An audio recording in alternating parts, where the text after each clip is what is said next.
Very fitting. I've been waiting for this opportunity. I didn't know if it would ever occur, but I'm going to take full advantage of it. And we're honoring an individual who, when you talk about college football, when you talk about doing it right, the Neiman Trophy Award winner, Coach Beamer. And I followed Coach Beamer's career for a very, very long time. And there's some things that probably he doesn't even know. But I believe it was my last year at Cincinnati, we had an opportunity to go play at Virginia Tech at FedEx Field in Washington, D.C. And we were very fortunate to win that football game. And I was so paranoid all week long about special teams and being prepared, and that was a great challenge. And probably one of the greatest things that ever occurred for me personally was when I became the head football coach at the University of Tennessee. It says, "Butch, I meant what I said about you in this book. I'm pulling for you at Tennessee. Best wishes, Frank Beamer." And Coach means the world to me. And you know, when you talk about an individual doing it right, we live in an instant gratification society. Everybody wants things now, and it's very easy to broadcast your emotions now on Twitter and Facebook and all that. But when you look at this individual's career, 29 seasons at Virginia Tech, 238 wins, 23 consecutive bowl appearances, and 7 conference titles. That's sustained success. But what Coach Beamer doesn't know, that I was a young, inspiring coach in 1990 at Rutgers University, and I was a graduate assistant. And we heard all these things about what was going on at Virginia Tech, and this would be his last year, and he had to make coaching changes and all this and that. And if they would have done that, Virginia Tech wouldn't be who they are today. And everything is about sustained success and having a plan and making that plan work. And whether it's been Coach Fulmer, whether it's been Coach Majors, Coach Dickey, it doesn't matter. It takes a lot of work for sustained success. So I know that's long-winded, but I appreciate you being here. And you better bring the sunshine, because I think it's like this all the time in Blacksburg, Virginia. So. But I want to share a few things with you briefly on our football team. And you know, we talked about that way: details, accountability, and toughness. And we're going through exit interviews right now with our current football team, and it's all about that. It's all about the details, the small things that it takes to win football games. It's details in the classroom, in the community. It's the accountability that it takes, not only to yourself, but to your teammates in toughness. And everybody talks about toughness, but there's so many things that go into toughness. Part of toughness is doing something you don't want to do. 8 o'clock in the morning rolls around and you don't feel like going to class, well, you better go to class. That's part of your toughness. And so we've been talking about that way, and details and accountability and toughness.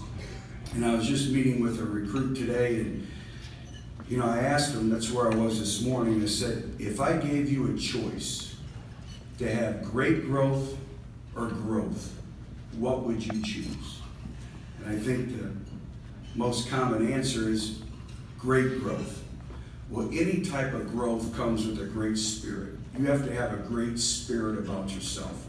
You have to have great passion, great energy, vision, consistent every single day, consistent in your messaging. If you have that, you have an opportunity for growth. But if you want growth, then there's 2 things that add up to that. Comfortable in spirit will equal growth. You're comfortable where you're at, you have great spirit, you're going to have growth. But in order to get great growth, you have to be uncomfortable. You have to be uncomfortable being comfortable.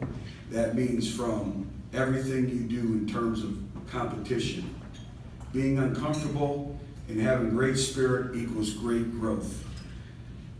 But then I was talking to Philip Rivers, and he said, "Coach, there's one other one that I came up with. If you're too comfortable and have great spirit, that equals 0 growth."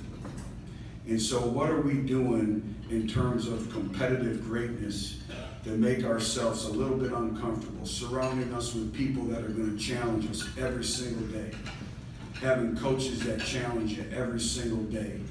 Everything that we do is about that great growth. And then lastly, there's 3 things that guarantee success. If I could tell you 3 things and you accomplish those 3 things, you're going to have guaranteed success. I think we'd all take it. Well, those 3 things are this. Number 1, a commitment must be made. You have to make a commitment for what you want in life, whether it's in athletics, in business, in your life. A commitment must be made. Second, a plan must be laid. What's the plan? So I know I want this. Okay, here's my plan. I want to lose 10 pounds, or I want to gain 10 pounds of muscle. Okay, well, here's my plan. I'm going to be in bed by 9 o'clock at night because I know I have to have 8 to 10 hours of sleep. I have to see my nutritionist, and I have to make sure I have a plan of diet. I have to give this up in my diet. That's a plan, and that must be laid. And the third thing, a price must be paid. You have to pay that price every single day. And unfortunately, in society today, I call it a sports center society. When you go home and you turn the highlights on, all you see are the successes. All you see are the highlights. What you don't see is all the adversity and the trials and tribulations that these people made to be on Sports Center. They don't understand the struggles that Coach Beaver went through to get his program where they needed to go, or Coach Majors, or Coach Fulmer. It doesn't matter. All we did is we see success and we think, oh, that's easy. I bring them up every year because I think it's one of the greatest stories, and I think it's getting missed in terms of laying that foundation, is Antonio Brown, the greatest wide receiver in the National Football League. Antonio Brown, when he arrived in Central Michigan, weighed 160 pounds, was raised in the streets of Miami, didn't know how to hold a fork, didn't know how to talk to people. But what they see now is one of the highest paid wide receivers in the National Football League. Antonio Brown's inner drive, great people mentally wear everyone else all around them. And for all the youngsters in this room, all you had to do was tell Antonio Brown he couldn't do something. So his idol was Ocho Cinco, Chad Johnson. He'd walk around and he had YouTube on his computer and he'd watch his workouts, and I'd walk up to him and say, "You won't have feet like him. Watch me coach." So after our second year, our players come to me and say, "Have you been to Antonio's apartment?" "No, coach, you need to go." So Antonio has a 2-bedroom apartment. He sleeps in one of the rooms, but you walk up the stairs and he took duct tape and he taped the speed ladder that went from the foot of the stairs to the bathroom at the end of the hallway to both bedrooms. And when he'd go up to bed, he'd do the speed ladder with his feet. Whenever he got up in the middle of the night to go to the bathroom, he'd do the speed ladder. And then one other bedroom, I think half of our weight room was in there, but he had all the stretching and all that. And he continually did it. He's a self-made man. And to me, that's what it's all about, is God gives you talents, but what do you do with them to make them a reality? So again, you got to ask yourself, do you want growth or do you want great growth? If you want great growth, you have to be willing to be a little bit uncomfortable. And then the 3 things that guarantee success: commitment must be made, a plan must be laid, and a price has to be paid. And that's what we talked about this football team with. Very, very young, but very, very eager, hold on every word that we say.